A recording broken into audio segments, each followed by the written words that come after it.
Sure. That's what it's supposed to show. Study.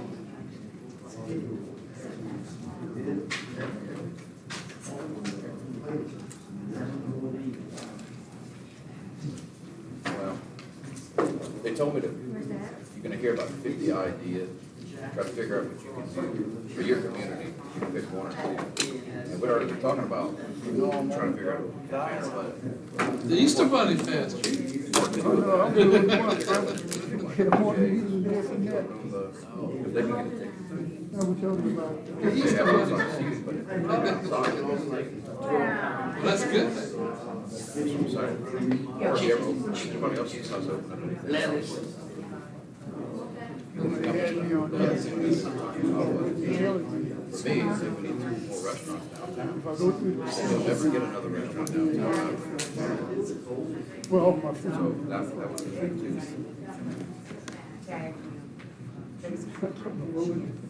I'd rather do that and look to the future than stay moving around and worry about being the same level. So they do what they do. Another thing is that let's start hearing the pushback, family friendly Sometimes we town, Main so Street. wait, especially. Go to a Saints game, there's alcohol, go to Disney, all this family friendly things. Making sure that. Well, So I great, got great. pages of that. We don't have to put you in. We're talking about those container of. You don't want to have that at all times, or. Well, you I didn't want can, to get in the conversation. you can set up, you can have it between 11 in the morning and midnight or whatever, Oh, you're talking about every day? every day. Hi. That way, if they want to walk from my place to Zeus, or from Zeus to Sam's, or wherever, there's an area where, as long as you have it in a star, or a can, no bottles, no glass, the police don't give you any tickets, so you can go back and forth. You know, we're talking about even the businesses that don't serve alcohol, like tea, they'll see 25% revenue just because people are walking around drinking. Yeah. Stop opening tea. So they gave me a lot of good information. I wonder why Crowley didn't have that historic district, Main Street program, and all this other stuff. It was interesting. But the other part of that too is, we're saying, like, on Thursday, DJs have those bands. They can run tickets from those bands outside, drinking outside. So you can put it as a main street, yeah, there needs to be a part to that. It's have a, you have a food license that serves liquor too. It needs to be a designated outside area. If you run a ticket at Fizo, they got outside. Pizza place, Shadow, outside. Changed my life. It's not forever. So, if you want to have a pro business, pro restaurant, whatever, you want to sit outside. Tight in Susan, they're not doing that. I would put some stuff from last day, we can set it up like that, or just set up Main Street. Well, never again. Either way. So I'm gonna mention some of that, and then maybe do it tonight. That was my first two meetings. Why don't y'all have that? Bad enough with half of what. Well, something, hey, ain't nothing to think about, I think about it every day. Which, when you start talking about it, it makes sense, because my second church, so they could be close, and they want to see a bunch of drunk. But most of the time, it's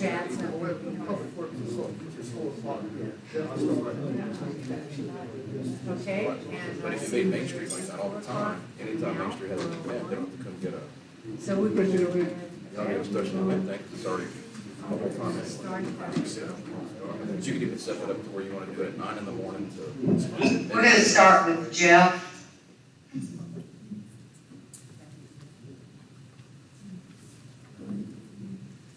Issue means me. All right, I'll open Public Works now. We have a quorum present. First, Public Works Director Albert John. Good afternoon. I have a couple of pieces of equipment I want to let you know about. The excavator is down. It went down Friday.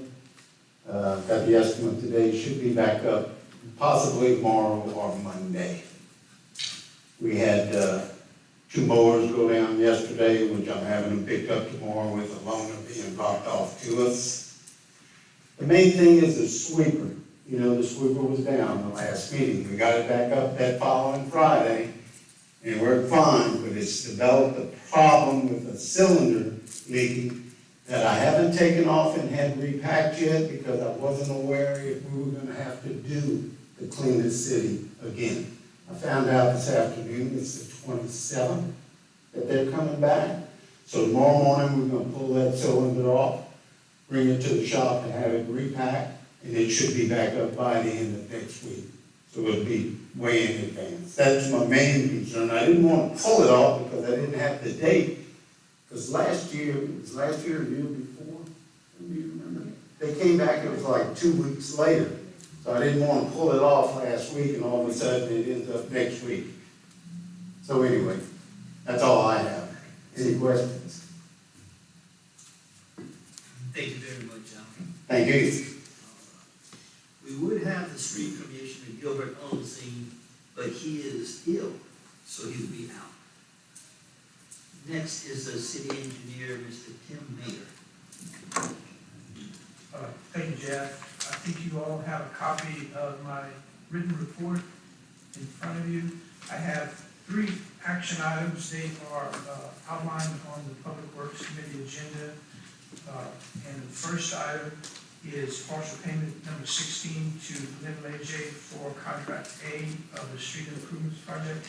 If you'll turn to page 4 of my report, at the bottom of the page, you'll see where I show partial payment estimate number 16. As of March 25th, the contract was 95% complete by time, 87% complete by cost, and partial payment 16 estimates the total value of work through that date is $5,900,710.21. The amount of $295,035.51 is being withheld for statutory labor material lien retainage. The total amount due, this estimate therefore is $279,250.36. And with that report, I would ask you to approve partial payment estimate number 16 to Glenn Leger for contract A of the citywide street improvements contract in the amount of $279,250.36. Offer. We have a motion. Got a second? Second. Got a second from Ms. Sandy. Any more discussion? All in favor? Opposed? Motion carries. I want to mention that I sent to everyone the backup for this information around the same time you received my engineer's report. So if you have any questions about that between now and next Wednesday, please don't hesitate to call. At the top of page 5 is contract B, and similarly, as of March 25th, on the contract B, partial payment estimate number 11 shows the contract at 91% complete by time, 76% complete by cost. The total value of work done through that date is $7,609,794.09. The amount of labor material liens being withheld is $380,489.70. So the total amount due this estimate is $835,641.22.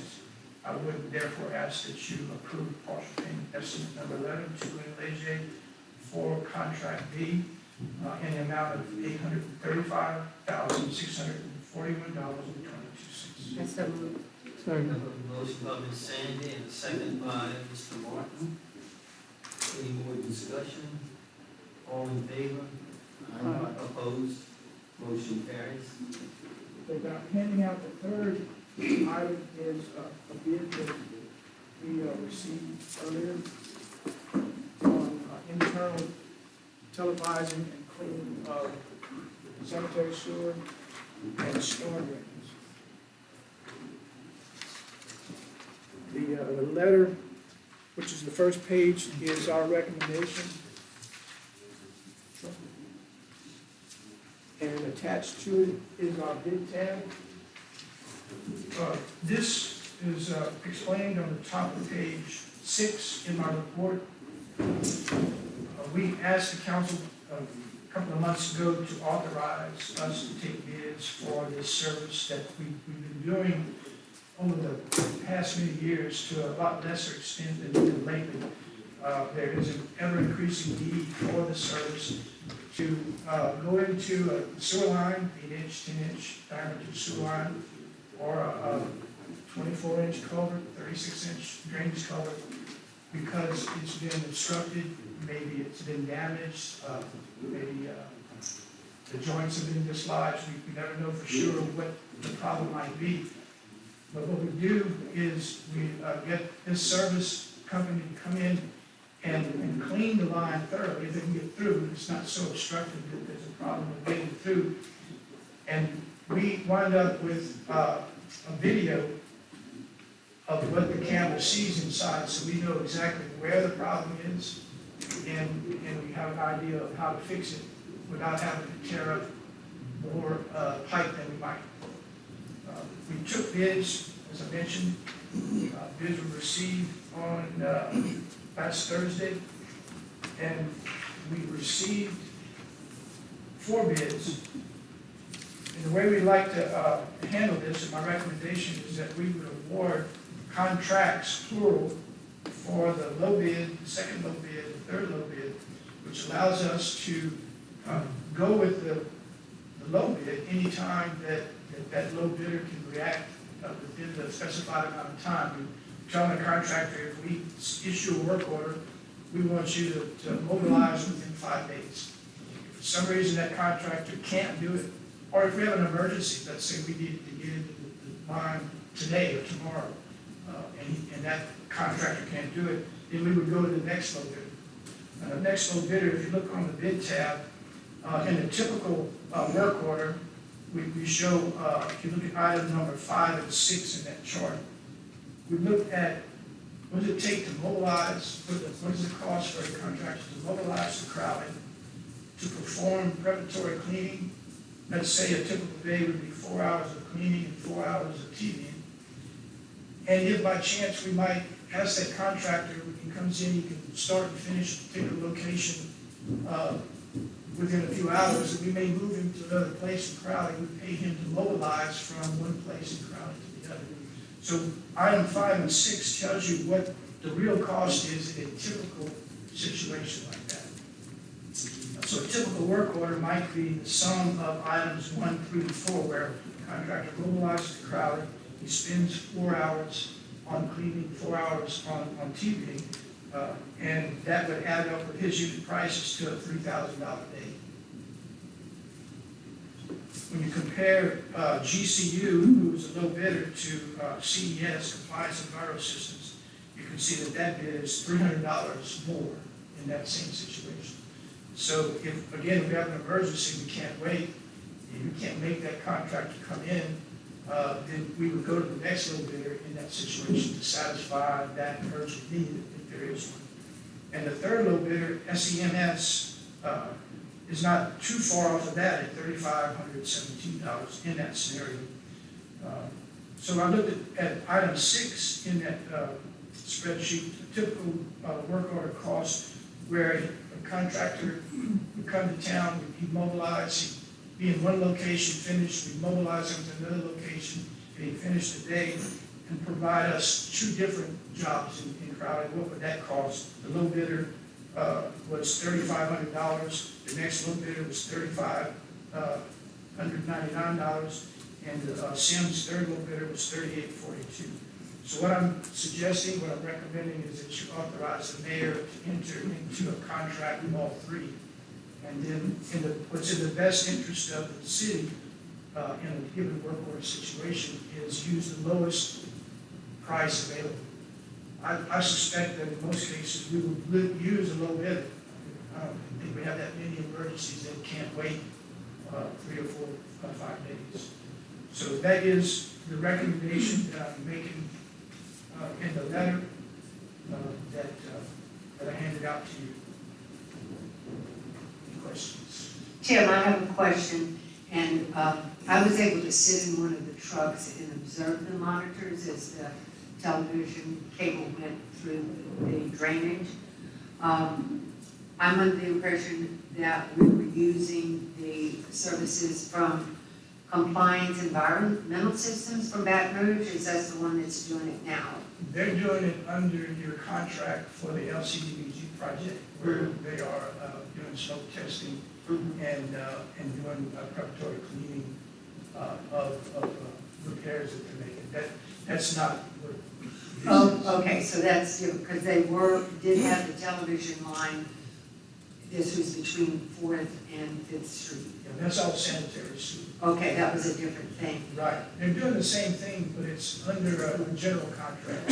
And then one more question, and then I'll move on from that. Some of the citizens have asked, because some of the roads, especially there by Crucio's and on Hutchinson, the new overlay was torn up, and then gravel, whatever it is that they had to do under the road. What's happening with that? They're gonna repair it. They're gonna repair it, so that's all a temporary thing. And why did that happen? Was it something they knew before the overlay was done, and they were gonna do it after? Or did something occur after the overlay and was later found? It's all related to the timing of two completely different projects. Okay. The LCDBG project was that $1.8 billion grant. Okay, The city received that grant award about a year and a half ago. By the time we put plans and specs together and proceeded with the project, we were also in the middle of the citywide okay. overlay project. Okay, that was pretty clear. So I'll make a motion that we, I have another question. go ahead. So if you do issue all three of them, is the first one issued the primary contract, secondary, third call? If the primary, multiple times in a row, can't make it in your time frame because they have the contract, can we eliminate them from the primary position? I would recommend you consider doing that very seriously. The amount of money involved is really not sufficient enough for us to proceed against the low bidder because he's not responsive, but at least we have another contractor in place if that happens. But I suspect that we're gonna deal with that GCU service almost without question every time. Okay, thank you. Okay, so you needed a motion that the mayor can act in that capacity of choosing which service to use? Yes, on that bid tab, you see award recommendation, authorize Mayor Chad Mansour to enter into a contract with the three lowest bidders and to sign work orders to the contractor whose costs and availability are in the best interest of the city. I so moved. Second. We have a motion and a second, Ms. Sandy and Mr. Ford. Any more discussion or questions? Just one. Ms. Stringfellow? Thank you. So your recommendation is that the mayor sign a contract with all three? Is that something that's usually done? No. Okay, why is it this instance? I think I explained that if you ask the lowest bidder to respond, and for some reason you can't respond, and you need the work done, then you have someone to go to. And that's all stipulated in the contract Yes, on each individual one? yes. Yeah, the bidders understood from our specs that this is the way it was going to be awarded, that it was going to possibly be awarded, and they did it with that. Regarding the need, like we were mentioning, Tim, if something that needs to be done in immediate need, you would be the one to make that determination? No, it probably would be in the case of your wastewater, it would be Tim Crater. In the case of Public Works, it might be Howard or the mayor or whoever is dealing with the problem that needs to be investigated. But it wouldn't be my decision. Step? Tim, okay, so GCU is out of Alabama? That's a sufficient question right there. Yeah, they have a presence in Lafayette, from what I understand. And you can see that their mobilization cost is $600. It's not far off of CES at $500. You have SEM's wanted a move of $1,525.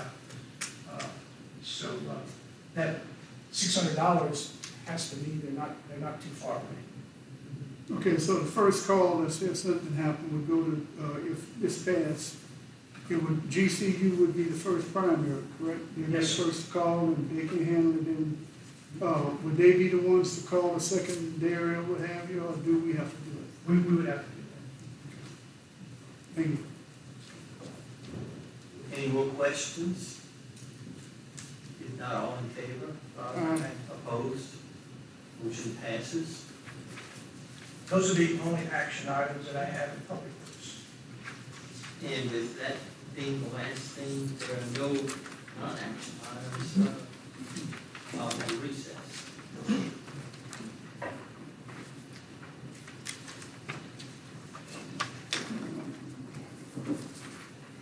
Okay, we'll go ahead and open up utilities. We have a quorum. Okay, Tim, I think Tim is here today, right? Correct. I think he sent a written report. I don't know whether y'all received it or not. I have a copy of it. Okay, from the report that he had emailed, what have you, anybody have any questions? No, I'm sorry. From the one we received by email, anybody have any questions? No, sir. Okay. Tim Maylin, city engineer, you're Thank you, Steph. My report for utility committee begins on page 14, the first action item, and there are 4 action items on the utility committee agenda that deal with my report. The first one is on page 16, that's partial payment estimate number 2 for the common meter replacement project. If you're there on page 16, you see that the partial payment number 2, as of March 25th, the contract was 90% complete by time, 12% complete by cost. Partial payment estimate number 2 has the total value of the work done through that date as $53,050. The amount of $22,329.10 is being withheld for labor and material liens retainage. With the value of materials on site estimated at $170,241, and that, by the way, is the common meter machinery, mechanical equipment itself. The total amount due this estimate is $44,145, and I would ask you to consider approving partial payment estimate number 2 to Tullier Services LLC in the amount of $44,145. So moved. it's offered by Mr. Paul, 2 seconds. 1 second. Chair. Okay, all in favor? We have opposed? Anybody have any questions about what, on this partial payment? I just have one, Tim. Yes, sir. Okay, so you say the machinery is on site, so everything is there, correct? Yes, sir. It's just not in place, not assembled. Okay. All right, partial payment in the amount of $44,145. All in favor? Opposed have the same right? Motion carried. Okay, also have, under that same contract, item number 2 on page 16 is contract change order to grant a time extension of 45 days with Tullier Services for the common meter replacement project. I'd ask you to consider granting that time extension. Make that motion. Second. He was offered by Jeff. Hold on, wait. This is the time that's being given to him. Mike. I'm sorry, I'm reading and talking at the same time.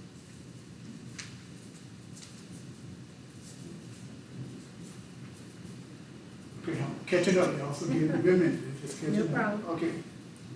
All right, it was offered by Jeff and second by, I'm having a problem reading Michelle, so just bear with me for a second. I second. Okay, Okay, Sandy. Sandy, look, wait, hold up, we come back again, but Okay. that's something I do, I write while I'm talking, so just hang with me. Okay, it was offered by Jim and second by Ms. Marks. All in favor? All right, nays have the same right here. Okay. All right, I'm good now. Thank you. Once again, the information that details all this is provided to you at same email.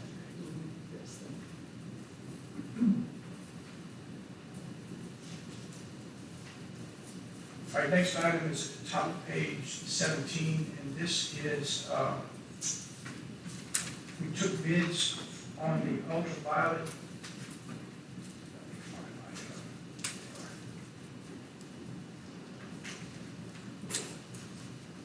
Brought hard copies on the bids, so that somebody have to be looking at your phones or whatever it is. So this is the same information that I sent to you.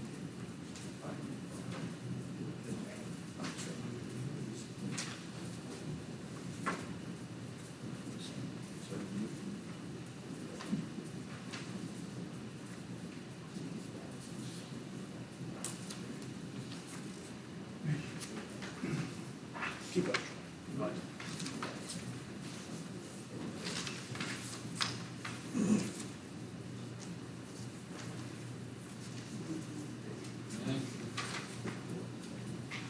We took bids the same day as we took the bids that I presented earlier, last Thursday.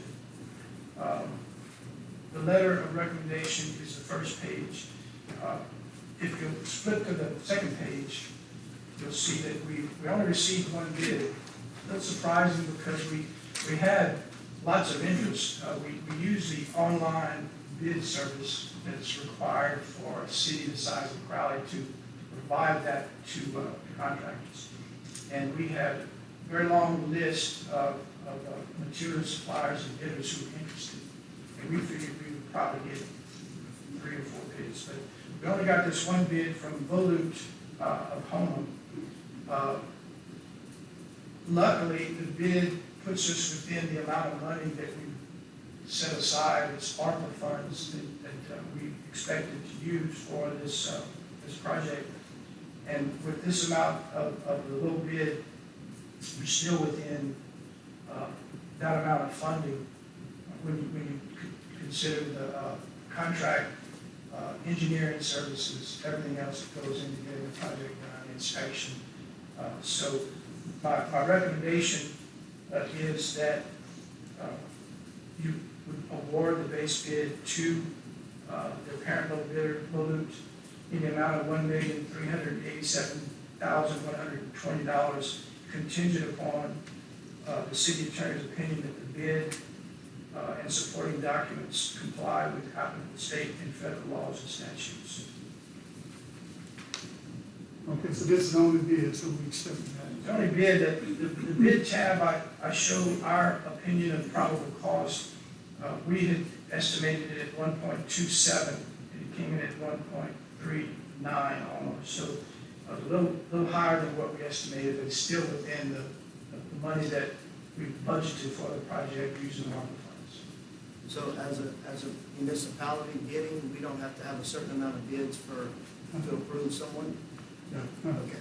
You have to advertise 3 times in the local newspaper, comply with all the bid law requirements to generate competition with this development. Okay. Question. Tim, how long ago did you do your estimate compared, this bid is Thursday, March 30th, and when did you do your estimate? It was within a month before that. Okay. But as soon as we finished plans and started advertising, we had done an estimate. And we do that routinely because the state statute that governs the bid process has us indicate what our budget is. Sometimes you wonder, well, why do you put a price out there so all the contractors know how much money they have? But the law, as I understand it, says that we need to let everybody know what our budget is so that if the bids come in all sufficiently higher than the budget, then we also have the right to reject all bids. Kim, I have a question. How long does a system like this last? Years ago, didn't we replace parts, maybe parts of it or something? We did. This is essentially the original UV system. Okay. When the flood came in 2016, it messed up our controls, we had to lift our That's right, controls I up. thought there was some equipment that was replaced. That's right. But the UV bulbs and everything, the way they sit and the way those bulbs operate, that's the same system that was there when the system was constructed back in the 90s. I have a question. The system that's in there now, I guess it's on its last leg, but it's working. Working fairly well. We go along for months in compliance with the requirements of our discharge permit, but every now and then it'll spike up and then we get written up for that. Yeah, according to Tim's report, it looked like there were a couple of out of compliance things, but that was corrected. Did that have to do with the UV system? No, not that particular inspection. Okay, also, what is the warranty on this new system? Is it gonna be like 10, 15, 20 years before we have to do this again? Well, the warranty is going to be, the contractor that installs it has a year warranty. There's a statute that requires contractors to be on the hook, so to speak, for 10 years thereafter. I think that the equipment itself, I'll check into it, I think you have a 2-year warranty on the actual manufactured made equipment. What are the cost of replacement bulbs? Okay, individually, there's I not. couldn't tell you. That's been up and down. Tim Crater knows every day how it changes. Okay, and how about the projected installation time once approved that we get this system? I don't have it written here, but there is a specified contract time in the plans, and I don't know what it is, but I'm gonna guess we're probably looking at probably 120 days, maybe longer. The key is when do we begin that time, because the actual manufactured equipment is what's gonna govern. When we get it and can get it in-house? We were told a year ago, this is one reason why we began to worry about it, is that a manufacturer could take up to 6 months just to fill the order and get that equipment shipped to an owner like Crowley. And it's US made, will come, Don't know that. okay. I think we're doing better now for manufacturing and finishing the equipment make and shipping it. Things were not as good in that respect a year ago as they are now. I understand, thank you. All right, Tim, I want to make sure we're on the right page here. So this right here is to award blue. Yes, sir. Top of page 17 is the wording of the council action that I'm requesting. Award a contract for the new ultraviolet disinfection system project in accordance with the recommendations and bid tabulation presented in the April 4th, 2023 letter from me, the one I received. Okay, come again with that, because you lost it. Award a contract for the project in accordance with the recommendations and the bid tabulation, which is what I handed out. Okay, the main thing we concerned is the number. What you just said for the amount of $1,387,120. Yeah, but Jess, so if you would, after the word project, go ahead and insert, I think that's a good idea, the step as, insert in the amount of $1,387,120. Okay. All right, we got that straight? All in favor? Aye. Opposed? Any other discussion on it? All right, Kim?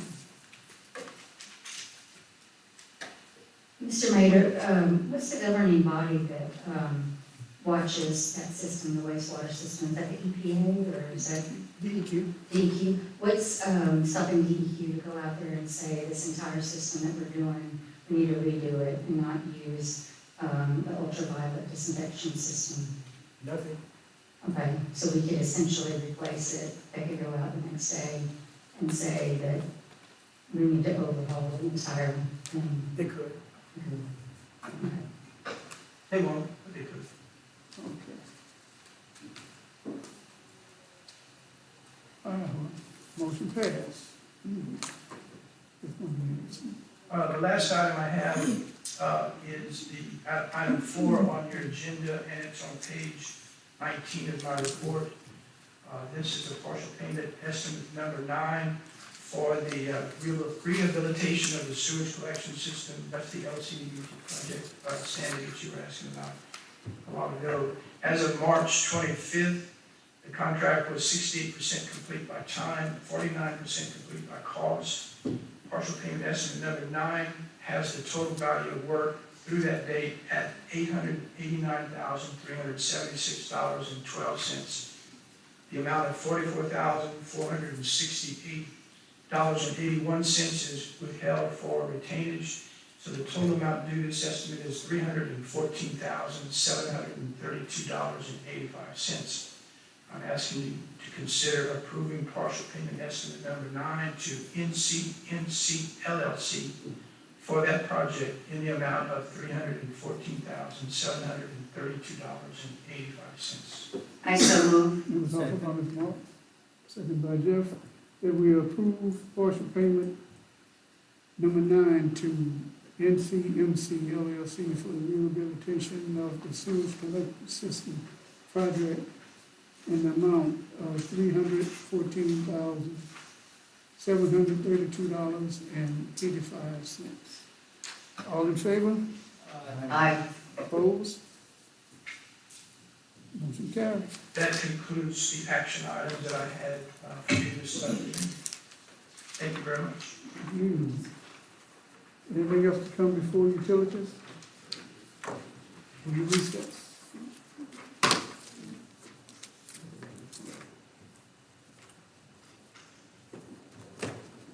Recreation Committee, we have a quorum. Mr. Peter Kirsch, our Recreation Director. Good afternoon. Our recreation baseball, softball games have begun as of Monday this week and will continue through the beginning of May for some leagues. Baseball game was held Saturday, April 1st. It was a huge success. We played over 23 games total. Saturday from 9 to 3 p.m.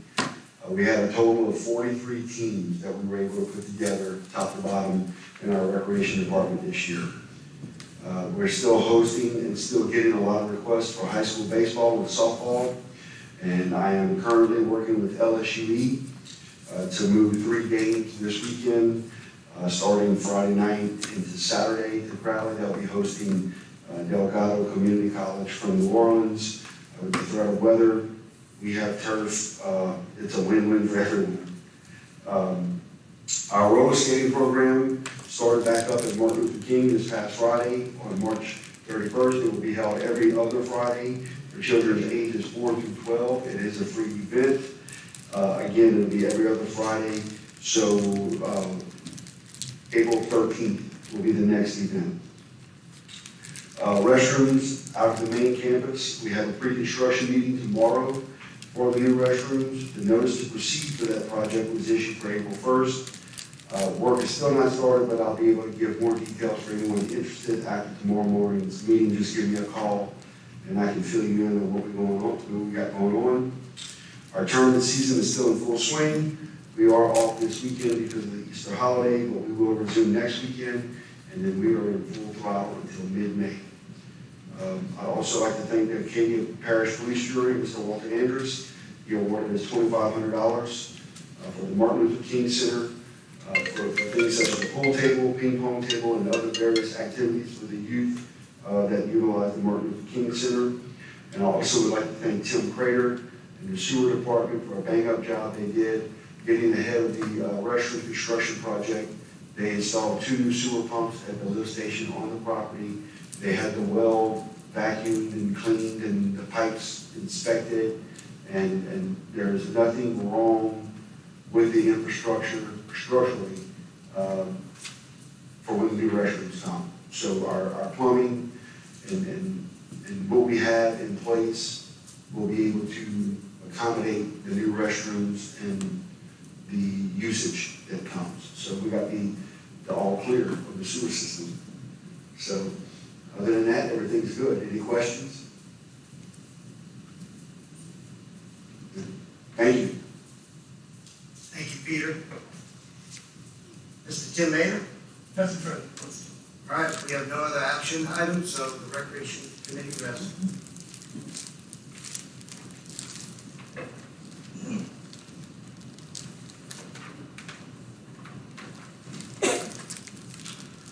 Zoning and annexation, we have all members present. Mr. Tim Maker. I have nothing further than what's written in my report, no action items. All right. I have no action items or discussion items. It's all the recents. Okay, we're moving to Public Safety Committee, which I open. We have a forum present with Woodridge absent. Before we begin, I'd like to add an item to the agenda which will require an amendment to include an action item pertaining to a resolution in support of legislation to create the Acadiana Regional Juvenile Justice District. And I so move. This is to agenda, amend the agenda.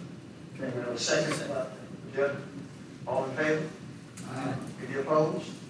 Motion carries to amend the agenda. Okay, we'll begin with reports. Chief of Police Troy Hebert. In March, our office answered 792 complaints. We had 97 total citations and 8 dead citations. Also, we had 44 crashes this month alone. Yeah, the crashes tend to be going up now. We normally average between 300, 360 over the last 10 years, which is quite a lot.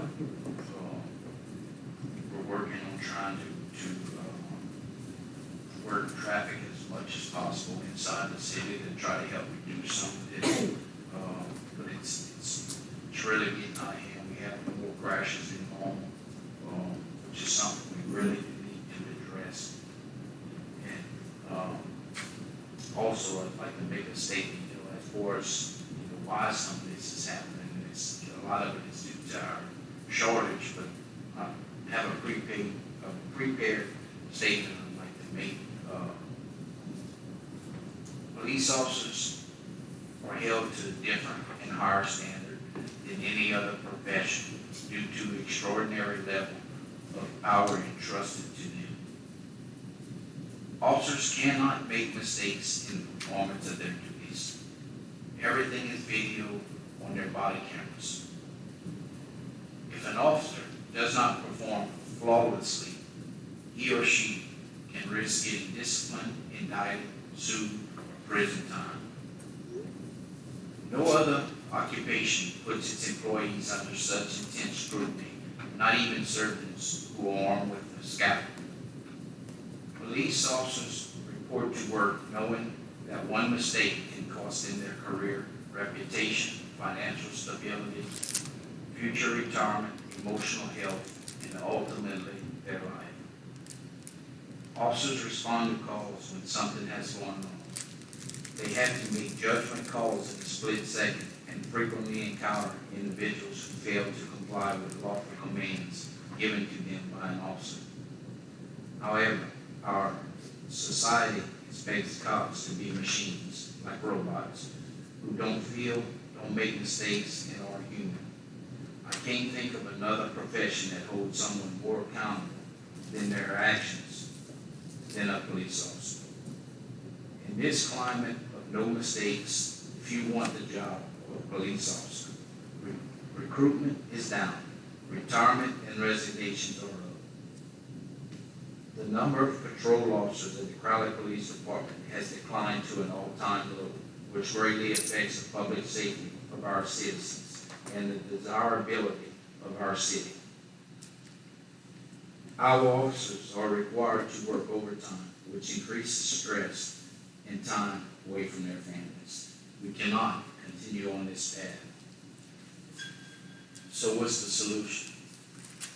I have revised the Crowley Police Department's policy and procedures manual to provide a better working environment for our officers with requirements for them to be more proactive in their duties.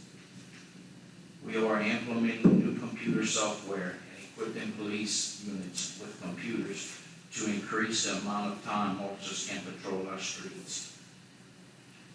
We are cutting any unnecessary expenses to run the department as efficiently as possible. We currently have a shortage of 9 patrol officers. Filling these positions will reduce pay and overtime. Like with any business, attracting individuals with adequate skills for the job is a fundamental requirement. However, attracting and retaining such employees requires competitive pay. The Crowley Police Department is no different. Therefore, I am requesting the council and the mayor make every effort possible to increase the starting salary of a police officer to at least $42,000 per year. By offering competitive pay, my ability to recruit and retain new applicants who possess the skills and abilities to become a professional police officer will greatly increase. This in turn would also reduce the number of officer-related lawsuits that continue to burden our city's resources. Thank you.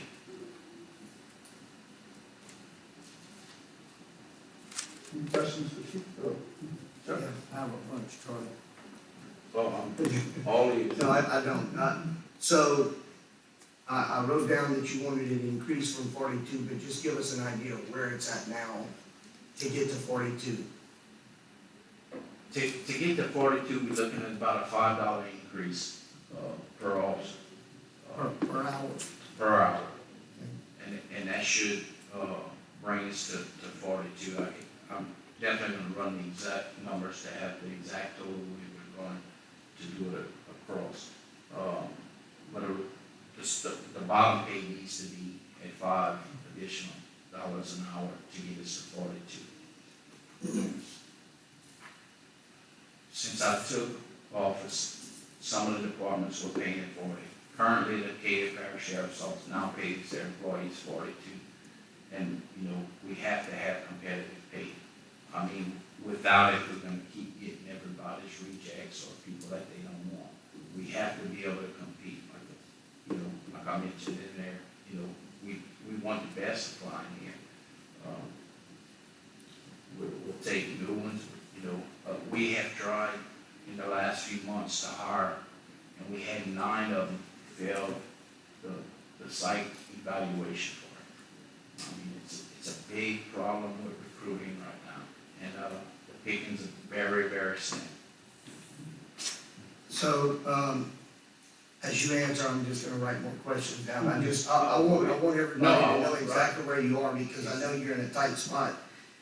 But if we were to increase this by $5 an hour, I know you rewrote some policies. You said, what policies do you have in place to hold retention? Because $5 an hour to an employee that can get training and move on to somewhere else to make $10,000 more a year doesn't help us to retain them. So what can you put in place to retain these guys? The problem that we've been having, it's never been a training issue at our office. We always give them the best training. In fact, we bring them to the Lita. The Lita is one of the best academies around. And we send them there because they tend to weed out some of them. If they can't cut it, they won't just pass them on a free pass. That's why we choose the Lita, and that's why we send them there. They do a good job of training them, getting where they need to be. It's not just a free pass where you come, you pay the money, and you automatically pass. So it's important for us to where they get the proper training they need to be successful. From there, we have an FDO program that goes into many steps along the way before we can release them on the street. And once they receive all of that training, they're good to go on their own with minor supervision. The problem is, once they get that certification and all that training, other departments want them because they're ready to go, and they know that we send them to the best, so they want the best, so they're willing to take them from us first before they take them anywhere else. And it's become a big problem. That's where the retention thing that I'm asking, what can we put in place? Well, That when we get to that point, we don't lose good officers, because at that point in time, they've made it through every training, every test that we've given them, and yes, they are a good candidate for someone else. So what do we do to hold them? for a prime example, we have a lieutenant, our top lieutenant who's been there the longest, who is running the ship. The one with the most experience has right now, 10 years experience, almost maybe 11, right around there. He can quit today and get a raise starting at the sheriff's office in the morning if he quits today. We pay him less than what the sheriff's office starts their employees. This is ridiculous. This is a 10-year guy. We lose somebody like that, it's detrimental to our office. In fact, we have one now, and it doesn't have anything to do with pay, but he's looking at leaving. And unfortunately, he's 8-9 years in. Man, we're gonna replace him with a 2 or 3 year guy taking his place. We have to stop the bleeding. I can't explain it anymore. I mean, this is something that should have been addressed many years ago. And from the platform that I was at, I couldn't address it like I wanted it. I screamed it, but from the platform I was at as a captain, I had a boss that chose a different path to fight. But this is a fight that needed to be fought years ago. And it put us in this situation that we're in now. And it has to be addressed. It's no longer can be overlooked or looked the other way. We can't kick the can down the road. It's not even an option of, hey, what if we give you half now and half later? We so far down, half isn't going to do any good. And I'm not sure how long I can hold the rest of them there. They ready. When I went there, they very motivated. From when I left to me going in there, they're very motivated. They know that we're headed in the right direction. They feel comfortable with the future, but they do want to be paid like every other police officer around this parish and around the 25-mile radius. Okay, so I guess we would really have to put some type of retention policy in place. Because that's the only way you're gonna quit losing them. Even with the $5 raise, even with the $10 raise, there has to be, if you get this, you put in 2 to 3 years worth of work. Yes. There has to be, that's the only way we're gonna retain them. We're also looking at that now, about where we do a 2-year. So after the year of training, they'd have to work for us for 2 years. If not, they would have to reimburse all the training that the city has spent on putting that money out there. Okay. But And I think that's going to be on, personnel, there is something we have to do. Okay, perfect. yeah, so some of that stuff, yeah, it's definitely I'll going to be let Scott addressed. ask, and then I have one more question. Well, it's not really active, I just want to make a statement. Jeff, you remember when we had came up with a scenario that we thought we was on top of the game, if you remember. What we did, we took the average of all the different police stations, police departments, and even I think some of the comparable sides of Crowley, might have been Baker or whatever, I'm not sure which one it was. And the deal at that time, I don't think we understand the problem. The problem is, you bring them in, and I'm just using the 42 number, but you can't leave it at 42. Everybody understand what I'm saying? In other words, 42 is the calling number. Okay? I've been here, I'm just using the term 5 years, and it's still 42. You see what I'm saying? In other words, all you did was brought them in and say, okay, now we got you, we'll get you for 2 years. Yes, I would also, Abbeville just currently brought their salary up to 40. And after 1 year, they give an additional $500 raise, which brings them to 46 after 1 year. So that 46 is more than what Lafayette been playing, so they're not gonna wanna leave to go work to make less money in the surrounding areas. However, Lafayette's been, and the surrounding areas have been at 40 for so many years now. That's no longer, now they're looking at going up. So that's why, when Acadia Parish went up to 42, you can expect these other parishes to go up too.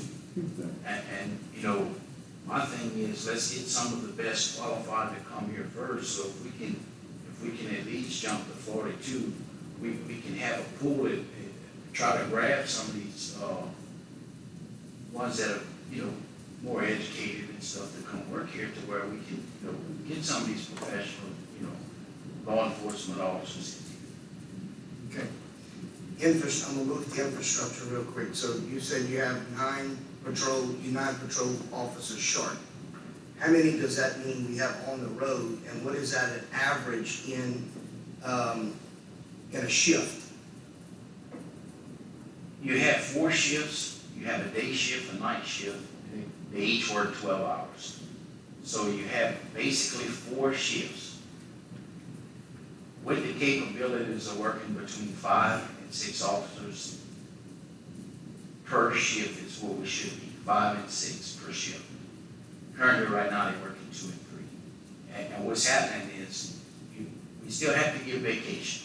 So the employees that are working get vacation. The employees that, they've been working every day, and like I said, it has a stress effect. Well, that stress effect also adds to your sick leave. When you're sick leave, you still have to cover, if somebody does call in sick and you have one on vacation, you could easily be working 1, or we have to pay 2 just to come in to get to 3 on the road. It's a burden on, we have guys that work so long, straight day, just day after day after day, just keep working, and this has been going on for months and months and months before my tender. But it has to be addressed, it has to stop. We're killing the guys, they can't continue on this path.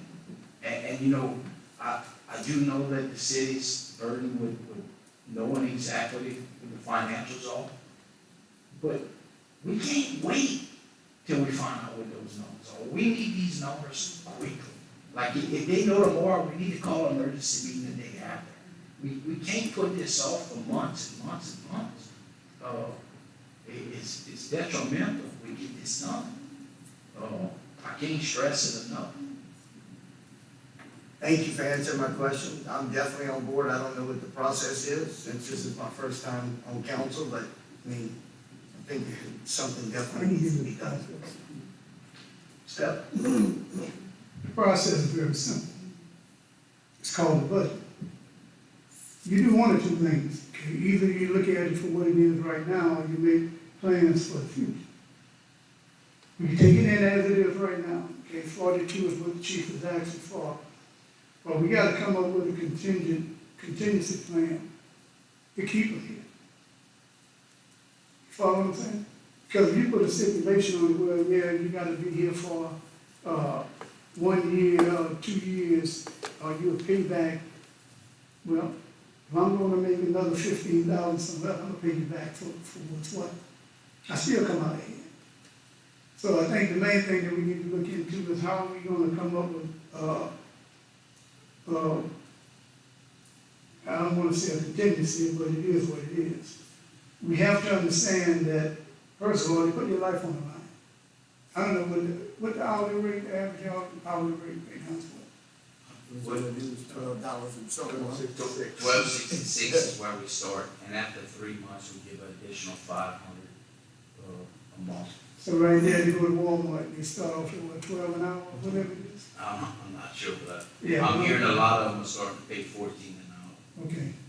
So look, I think we need to just understand the concept. The concept is very simple.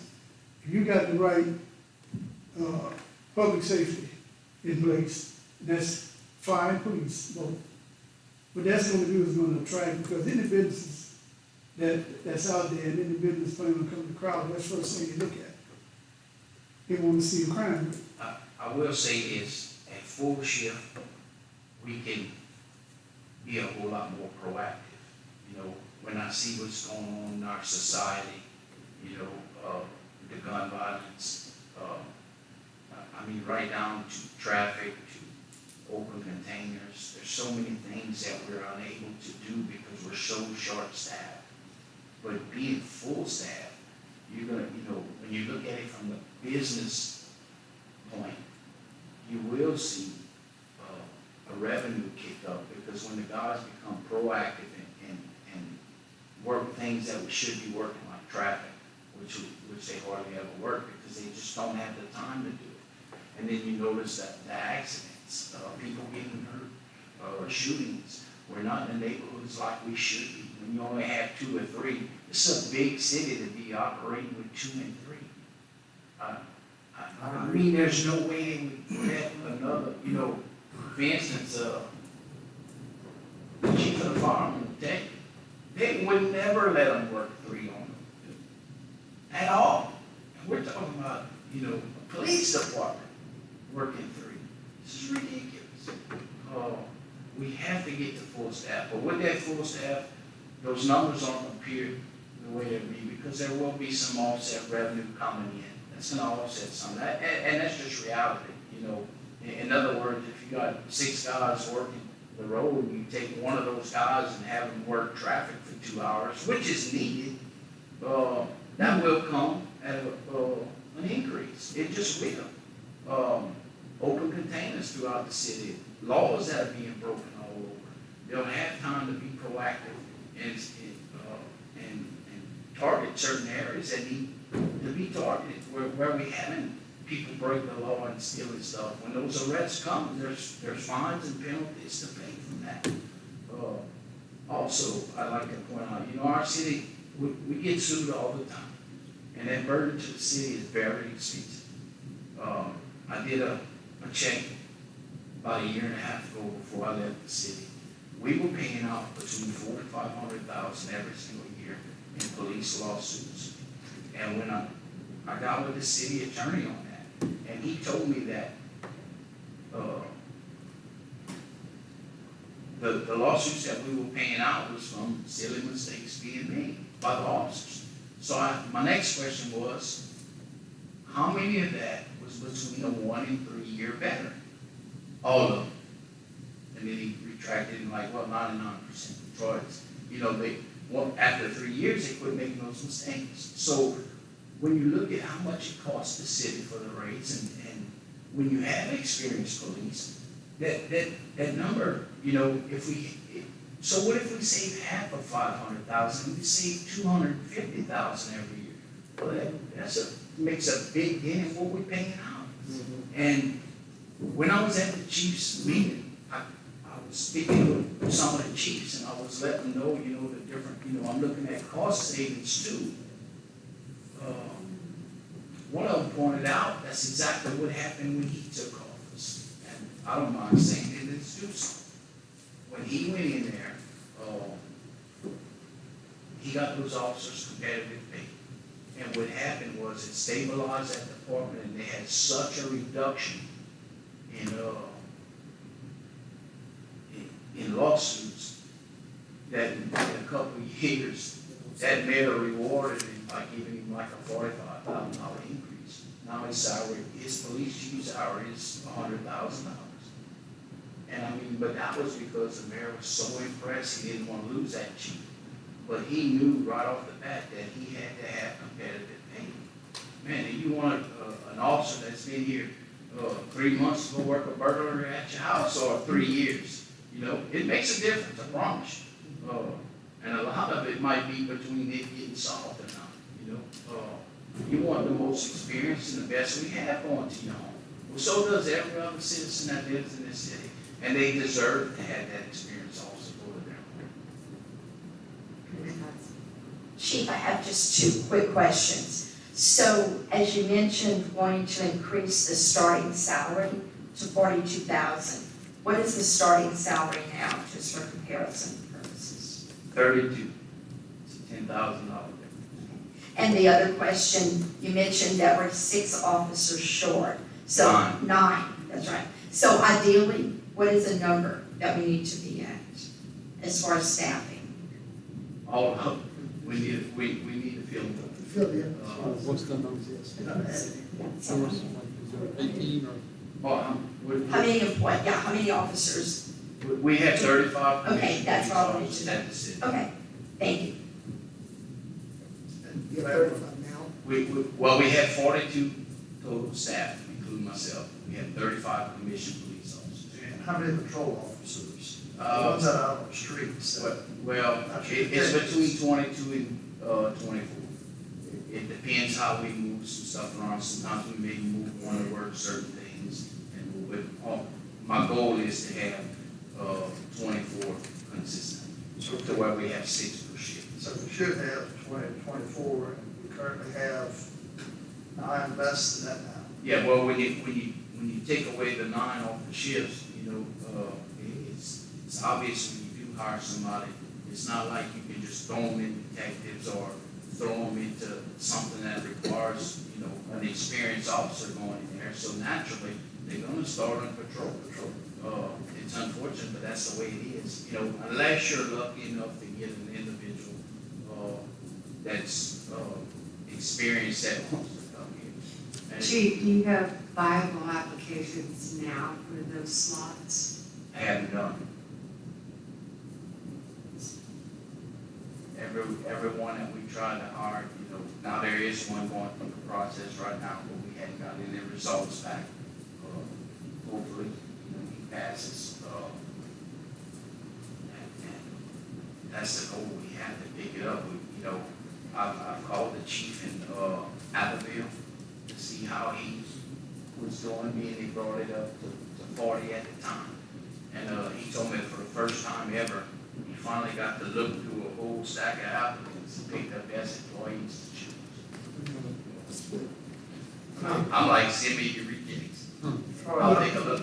Another thing that certainly has been concerning me through the years is that when you mentioned that we have 2 or 3 officers on the road, because I think it's important for the council to know that when you have a serious call, it's not just one officer that responds, it may be 2 or 3 depending on the severity of the case, and that leaves the rest of the city unprotected. It could be all of them. And look, sometimes on the weekend, you may see 5, maybe 6 cars somewhere in the city and think, oh, look, they have all those officers. But some of that may be reserve officers.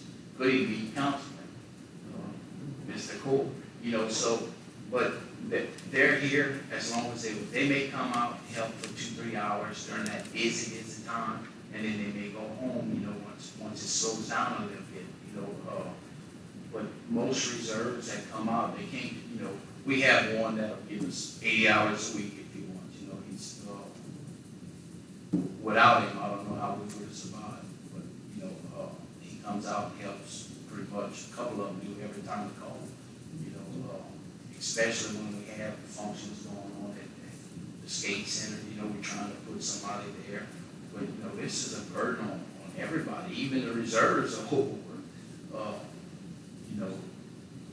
One last question, I promise. Oh, that's okay. Yeah, you'll have me going now, so I'm ready. So, talking about the $10,000 increase, just so can you put something together so we'll know total financial?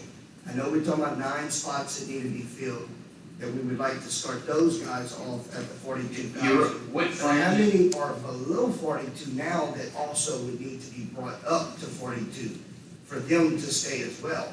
What you looking at, total revenue goals, you're probably looking at right at 600,000, maybe a little over. I mean, get you the exact number, I looked at it at 40, and I kind of just quickly looked at it to get to 42, which is roughly $1 more. So that's 600 additional? No, just 600. And where are we now? Well, right now, what the payout is now, it's 1 point something million. And, total, we have 42 employees, so the payroll is high. It's the biggest in the city, but we also employ the most. I believe Chuck brought up a good point. If we start new officers out at the 42K, how about the ones that are not there yet? How would they feel that they're underpaid? No, we have step increases, so when you give that pay to the bottom, in other words, The whole ship price. yes, so the next rank gets 5% more, and then the next rank gets 5% more than that, and then the next rank, so forth. So those The are highest we individual- pay out is, for captain, is 25% above base pay. So whatever you raise the base pay to, It automatically shifts roles. rolls up, yes. Okay. And I can run the exact numbers, but I kind of did it real quick with my calculator, and it was roughly. Yeah, and I think we went over that. With the in our fringe, meeting. you're probably looking at about bit less than 600. Yeah, that's what we had discussed in our meeting. And Chief, I guess another point that's kind of alarming is that we mentioned we have a 10 and 11-year-old veteran who's a lieutenant who is a shift supervisor for a group of officers. And that person could go to another agency that's paying the 42. He is our most experienced guy on the road. He's in But- charge, running he's the got- shift. and He he's got- can quit and go work and get a pay raise, go and work 10 miles down the road. But if he, right now, he's got a lot of responsibilities. He Oh, can go, absolutely. he can go to another department and have a lot less responsibility because he has to start off at the bottom at They another would- agency. They would take him in a minute. He's dedicated to this city. I've talked to them all. They all want to be here. If they didn't trust me, they would have been going had they not wanted to work for Crowley. Their home, a lot of them, their homes are here. They want to be here. They love working here. But, they must be there, man. I mean, the Sure, costs so- all went up throughout the country, but look, we've been at the bottom. And when I came on 30 years ago, this is, we in Crowley, we're the most, our office handles more calls than any other agency inside the Gated Parish. And now we're almost making the less money in the parish. I think Church Point starts out more than us. I mean, this is, when I came on, we were the highest paid in Acadia Parish because we done the most work. Chief, hopefully, our CPA will have our finances in order maybe for next month, and maybe look at moving forward with your endeavor with these officers' pay raises. Thank you. Thank you. Thank you, Troy. All right. And now we move on to Fire Chief Rose Romero.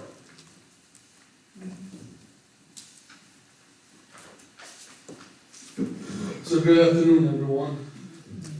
I gave y'all 2 sheets of paper. We got a new software program at the fire station. So the back sheet is the date and time of the call.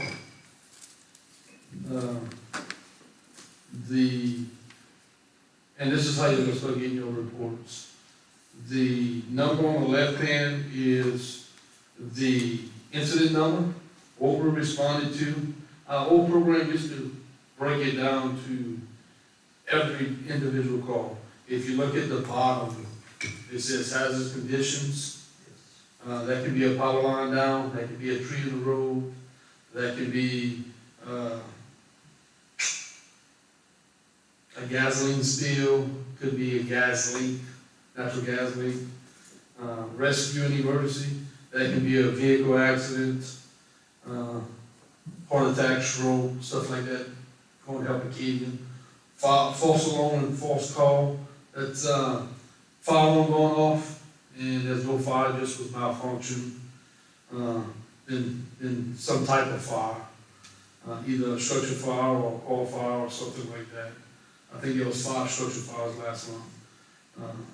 Good intent call, that's somebody sees something burning, like today, we had one, so that would be a good intent call.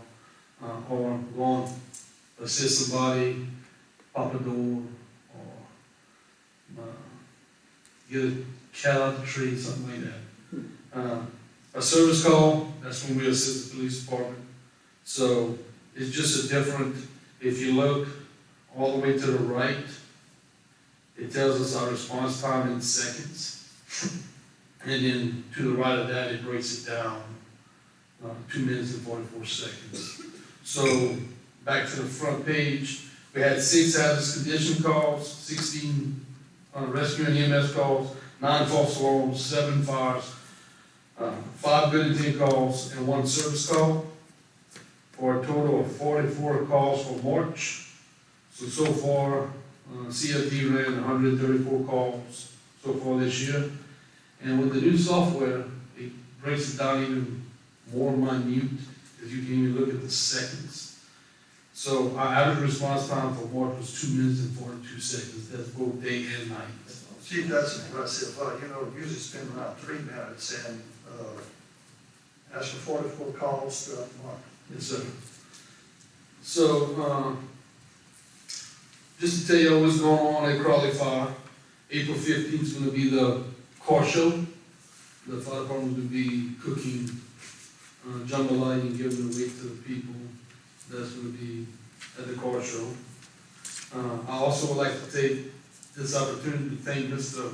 Walter Andrews and Katy Parish Police Bureau for the donation of $20,000 that they did a check presentation week before last, I think it was, or it might have been at the beginning of last week.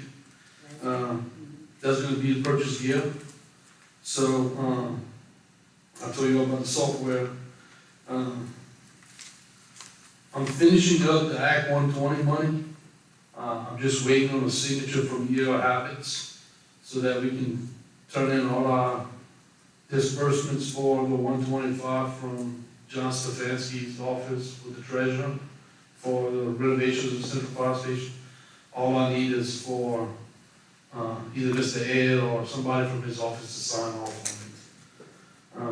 I'm in the process of doing some of the paperwork that needs to be done to get the $300,000 from the state. It's going to be hopefully some more ACT money. I talked to y'all, I think, back in February. Representative John Stefanski, he's on board. I've got the old fire marshal helping me, along with the Speaker of the House. And I got 2 lobbyists helping me to get the $300,000 for a new squad truck and some gear. So right now, in 3 weeks, I'm gonna have 1 employee leaving. Right now, I'm down to 2.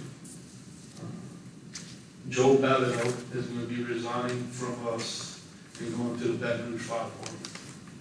So I know Troy has been talking about the police officers. And Troy, you said y'all start off at 32,000, and then y'all pay $12.66 an hour. Well, we paid $12.66, it goes up to 32 After the 90 days. So you know what that brings it to an hour, Troy, after the 90 days? No. Okay, well. It's probably about 14 something. 14? Well, I got set off at 10.06 an hour. We start off at $27,220 a year, and we don't get nothing after 90 days. You know, so before September, we was making $2,100 a month. It was before taxes, before retirement. The last council was able to give us a 10% increase, and that brought us to $23.10 an hour. I'm sorry, $23.10 a month, which breaks out to $10.06 an hour. So $10.06 an hour.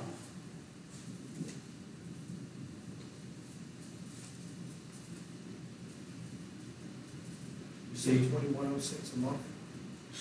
$21.30 a month. I'm sorry, $23.10. $23.10 a month. It was $2,100 before the 10% increase. And it comes out to $27,220 a year. Any questions? Chief? Thank you, Chief, appreciate it. Thank you. Yes, sir. Now we move on to City Inspector Tony Duhon, who is absent today, but I do have his report, which I'll read. Animal Control Report: 15 calls for dead animals, 20 calls for cats, 57 for dogs, 1 animal cruelty investigation, 5 calls for snakes, 20 calls to place animal traps, number of animals taken in, 19 dogs and 10 cats, 2 citations with 5 different charges, amount of animals in the shelter, 2 cats and 10 dogs, cats spayed and neutered, quantity of 3. On the Code Enforcement Department issued violations for 4 uninhabitable structures, 45 tall grass citations, 2 sewer issues, and 2 unpermitted use of properties. Permitting department issued 3 repair, 16 electrical, 10 gas, 2 alterations, and 1 demolition permit. Planning and Zoning Department, 3 plan reviews and 8 zoning reviews. Stormwater Management Department, annual audit report was commenced by the LADEQ on the implementation of our stormwater management plan. Contact us if any further additional information is needed. Respectfully, Tony Duhon. Next move to action item. So to consider allowing the Crowley Fire Department to surplus, donate, and dispose of items, which is included on the list within your packet. And I so move. Second. Seconded by Alderwoman Sandra Marks. I'm sorry, you're not. Sorry. Need a second for that motion. Seconded by Alderman Jeff Crowley. Discussion? All in favor? Hey, Brian, Yes. on the list, on page 3, they got a smoke ejector on positive pressure fan. You said on On sheet page 3? 3, Okay. they have a positive pressure fan. The engine is blown on it, but the fan itself is still good. Okay. We got a grant to purchase a new one. So on the back of the little packet, Acadia Pass Fire District, Protection District number 8 is asking for that fan once it's surplus. And the city can donate it to that department. Okay. All right, so we got a motion and a second. All in favor? Any opposed? Motion carries. And then the last action item will be, as we amend the agenda, to approve a resolution in support of legislation to create the Acadia Regional Juvenile Justice District. And I so move. Seconded by Alderman Dorey. Discussion? All in favor? Any opposed? Motion carries. Tessa, we have a cooperative endeavor agreement for condemnation, demolition, and cleanup. I'm not aware if that was on the agenda or that was just provided to us. I think that was one of the things that was going to be an amendment. Would it be for public safety, I would assume?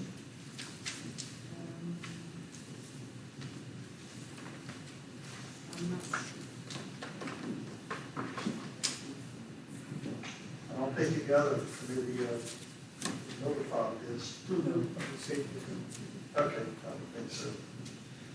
I guess we have to amend the agenda again to include the cooperative endeavor agreement. This is for consideration by the full council. Cooperative endeavor agreement for condemnation, demolition, and cleanup between the Acadia Parish Police Jury and the City of Crowley, which we all have a copy of. I'd like to make a motion to approve this for consideration by the full council. Seconded by Alderman Dorey. Discussion? All in favor? Aye. Any opposed? Motion carries. Yes. Where's this property? Oh, I'm sorry, this is a cooperative endeavor agreement, between the city and the parish to utilize, services by the parish and the event, the city demos their property for the purpose of cleaning up the site. You understand? And hopefully next week we'll get some more information. Okay. All right, I think that, for the Public Safety Committee, report and recess.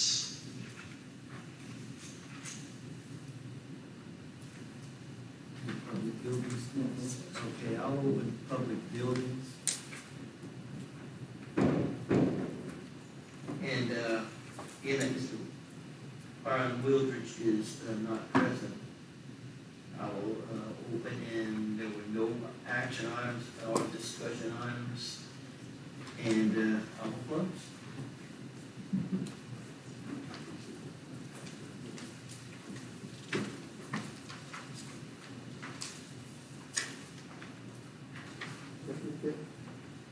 This is done.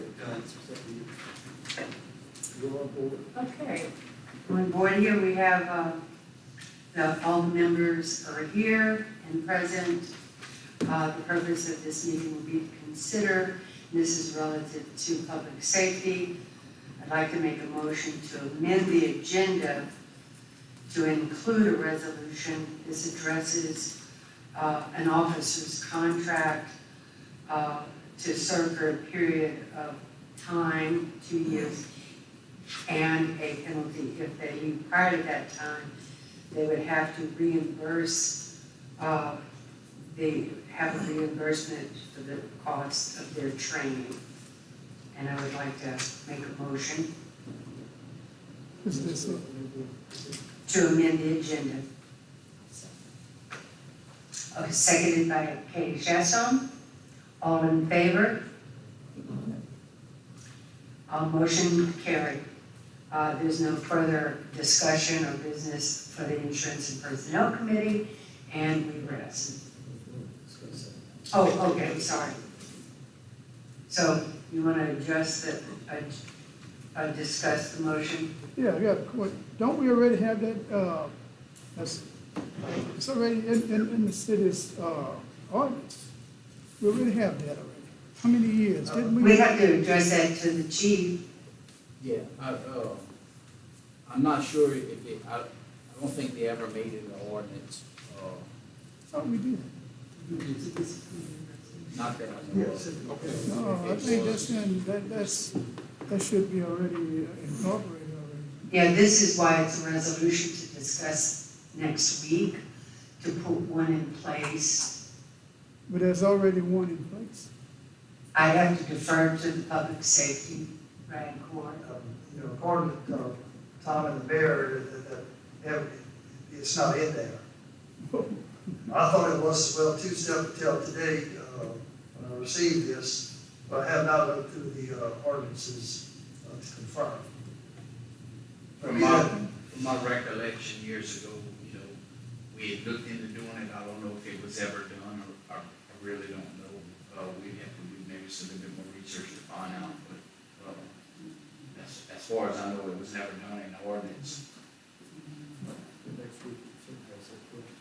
We'll ask that question next week when we discover what, and the city attorney, what was in the ordinance. So if there's not any further discussion, all in favor? Aye. Motion passed, and the committee rests.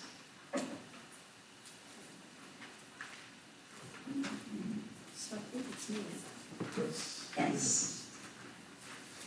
So the Community and Economic Development Committee is in session, and we do have a quorum. So briefly talking about a few things that are coming up for the City of Crowley tourism. The Rice City Car and Tractor Show is Saturday, April 15th. Registration forms can be found under the event tab at www.crowley-la.com. And for all of you, don't try to write down all these dates. I have copies for you. Valerie asked me to let you know that preliminary planning has begun for a 4th of July red, white, and blue celebration, and more information will be provided as this develops. For Crowley Main Street, the Art and Wine Stroll date is now scheduled for Saturday, May 6th. It is from 5 p.m. until 8 p.m. on downtown Parkinson Avenue. The deadline to apply for grant funding through the Historic Revitalization Sub-Grant Program is April 15th. Priority will be given to vacant buildings. The grant is in the amount of $55,000, and the recipient would only have to match $10,000 of that. Crowley Main Street businesses, property owners compete with other designated Main Street communities across the state for this grant. In order to apply for this grant, a building must be listed as a contributing resource on Crowley's National Historic District Register. Also, in complying with Louisiana Main Street's requirements for local Main Street organizations, Sammy Reggie and Greg Cormier attended the National Main Street Conference held in Boston last week. And Sammy received a wealth of information and knowledge, and I would ask him to share a few key points with you right now. Thank you. So yeah, it was a 3-day conference. It was in Boston. If you like 40 degrees and windy, that's what it was all about. 30 degrees at night, so it was a little chilly. First time in Boston, it was a good trip. We got in there, we hit it pretty hard and came back. I have tons of notes that we're going to be sending back, I think, for a scholarship, get some of the Main Street money back that we spent for that. I'll just touch a couple things real quick. My first 2 meetings that I went to, the first thing they asked was, why does your town not have an open container wall? Which I thought was interesting. Some of the things that they were talking about, we're going to be pro-business, pro-restaurant. Some pushback might be because you want to make sure your Main Street is considered family-friendly. But if you go to a Saints game, Astros game, Disney World, those all have alcohol provided and they're considered family-friendly. So not only is it good for the businesses, like let's say my business, to have something like that, they were saying that my second class I went to, they were talking about the restaurants. So for me, I feel that we need probably 1, maybe 2 more restaurants downtown. Without an open container law downtown, we're probably never going to get those because there's no reason to set up shop, let's say. So some of the things that they were talking about just in that particular class was, let's say I have a boutique. They were seeing 28% increase with people walking around with an open container going into some of the businesses that actually didn't sell it, which I thought was very interesting too. So they were saying that what we probably need to do is do some type of zoning or restructure, which I know we can pull some stuff from Lafayette because they already have their setup for that. For me, a part B to that would be, I could probably ask the chief this real quick. Some of the restaurants that we have in town currently that's not on Main Street, let's say PJ's does a music thing on Thursday night, and I know there's some alcohol outside with the band. I know La Rumba's building on Interstate, they're building an outside seating area. And I know Fizo's has outside also. So what would stop the police from writing a ticket to any of those places because they're drinking outside technically? So there's nothing. So for me, which y'all could discuss however y'all want, we could make a Main Street district that would allow open container, or we could possibly do one that's just set up for places that have food license that also sells beer and liquor too. Or you could do both, however council would maybe prefer to do that. So they told me to try to pick one thing. Like I said, I took an open container class, food entrepreneurship, business stability, creating a downtown community, affordability on Main Street, from startup to community driver, overcoming divisiveness, and retail viability. So I took some classes, and for me, that was the big takeaway. And then we talked to people from cities the size of, you could probably say Lafayette, even double the size, maybe 250. And we even talked to some people from Chicago. And it all actually came out to be about the same thing. Whether you're a small community or a large community, everybody seems to be going through the exact same thing. I think we're actually fortunate because our occupancy rates are like in the 80, 90 range. Most of the communities were really upset because they couldn't get any past 40%. So I think we're a step up on that. The other thing is that they have a lot of buildings that owners have them. They don't want to put any money into them, and they don't want to rent them, so they're eyesores, and they don't want to do anything with them. We are luckily, fortunate that we have that too. We have people that own the buildings, and they're trying to get people in there. So I would say that was probably my takeaways from that. I guess that's about it. I'll try to keep it short. Absolutely. And if you have any questions, please. Yeah, same, I mean, I was thinking, were they any template ordinances that are available? I know Lafayette has something. I talked to a couple of the ladies already, and I passed them out. And there's one that is actually set up in Lafayette. It's set up for their downtown, kind of both ways. It's open ordinance, and there's actually like stuff they set up like a parklet. So they'll take an actual place where you park your car. You can set up for a restaurant, but I don't think we necessarily need that. But what would be good about that is that we could have like you want to call it phase 1 and 2. Phase 1 might be to, if you did like around the courthouse, come all the way down to railroad tracks and come back up 1 block over, that's considered Main Street District. If you do it, it doesn't have to be 24 hours. You can do it from, let's say, 9 in the morning to midnight. And then what that does is if anybody's doing anything after midnight, or most of the bars close at 2, you can keep it till 2. But then if you have a car show, you don't have to worry about getting approval from us because it's already good to go. So you can have whatever you want throughout the year, wine or alcohol.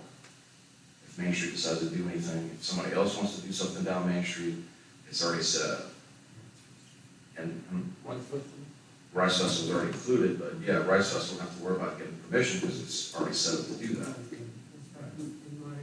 Mardi Gras too, so if we ever come up with another event or whatever, but then what happens too is if you wanted to have it set up with the food license, if you do get another business later on down the road, whether it's on Main Street or in town, they're automatically included to where they can set up their outside designated area to where the police don't have to worry about it anymore because it's designated and it's illegal. So, something to think about, but if you don't want the ordinance, I can pull it from Lafayette and pass it around. Something to do. I have a question on that. Is there a time, like you were saying, that open for business, say a food restaurant, maybe like yours, that when you start serving food, you can serve wine or alcohol till the time you stop serving food, or is it going to be open like a regular bar that would not serve food? Well, what's nice about it is we can set up however we want. So however we want. I think the good thing about that is that we see how far we've come and how much work has been done. And it's always good to get ideas from other areas and look at what we can do and continuing to be visionary and taking our community to the next level. So thank you for doing that. So moving on with a couple of other things, the Acadia Parish Chamber of Commerce has their business under the Oaks Thursday, April 20th from 5 until 7 on the lawn of the courthouse. And their honors banquet is Thursday, May 4th, is at the Opera House. So talking about the Crowley Garden Club and the Cleanest City Contest, Crowley fared well in the Louisiana Garden Club's District Cleanest City Judging. Thank you to everyone who assisted with this for the regional competition. The Crowley Garden Club, the West Crowley Historic and Cultural District, West Crowley Beautification, Valerie Myers, Sammy Reggie, City of Crowley Workers, Crowley Kindergarten, John Melvin University students, and many, many others who helped with that. We appreciate what they've done as we continue to clean up our city so that our citizens are proud to live here, not just for this contest, but every day. State judging, as we mentioned, will be held at the end of April. We'll be putting our heads together for some strategies to make sure that everything's done for that. Real quickly, the Crowley Garden Club's flower show will be Thursday, April 20th and Friday, April 21st at the Bank of Commerce. For West Crowley Beautification, according to Dr. Izora Proctor, this group, along with a group of young people, cleaned up on West Hutchinson and nearby area in preparation for the District Cleanest City Judging. The West Crowley Historical and Cultural District, Pastor Anthony Clement indicated that this group would like to work toward creating and installing signs that would designate the district and bike walking lanes on West Hutchinson Avenue. And they also helped with the Cleanest City and will continue to do that for the next time. So that's all I have. Does anyone have any questions or anything that needs to be mentioned? With that, this committee will rest. Okay, I'd like to call the Revenue Finance Committee to order. All members of the committee are present. I'd like to make a motion to amend the agenda to introduce a resolution pertaining to a letter of credit that the city requires. Offer. All in favor? Offer. Second. All right. Okay, Mr. Steph, Mr. Brad. Okay. Okay, all in favor? Aye. Any opposed? Motion passed. Okay. Okay, I have no discussion items, but we do have an action item with the amendment. We have a resolution, I think everybody has a copy of it. The city requires, with the understanding with the workers' comp that the city has, they have to get a letter of credit, and they wish to get it with First National Bank of Louisiana on behalf of the city of Crowley, in an amount not to exceed $300,000. And to authorize a revolving line of credit up to $300,000 evidence by a promissory note that's going to be executed by the mayor, I'm sure, pertaining to the letter of credit, and to authorize the pledge of an unencumbered certificate of deposit as security as a standby letter of credit, and to provide all matter relative thereof in connection therewith. Can you get a motion to have this approved? So moved. Second. Okay. Approve and second. Second. Okay, second. All right. All in favor, signify by saying aye. Any opposed? The motion passed. Okay. I have no other items. Any comments? If not, the committee rests.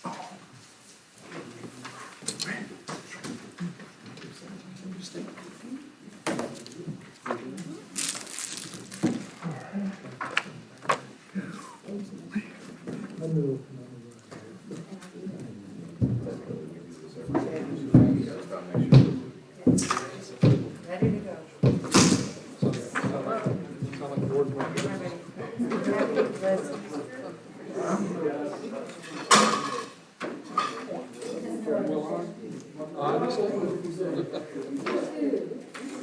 You know better. You know better.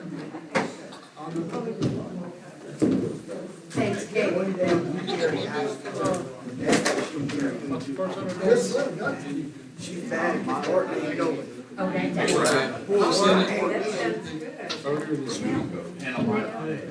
Bye, Jeff.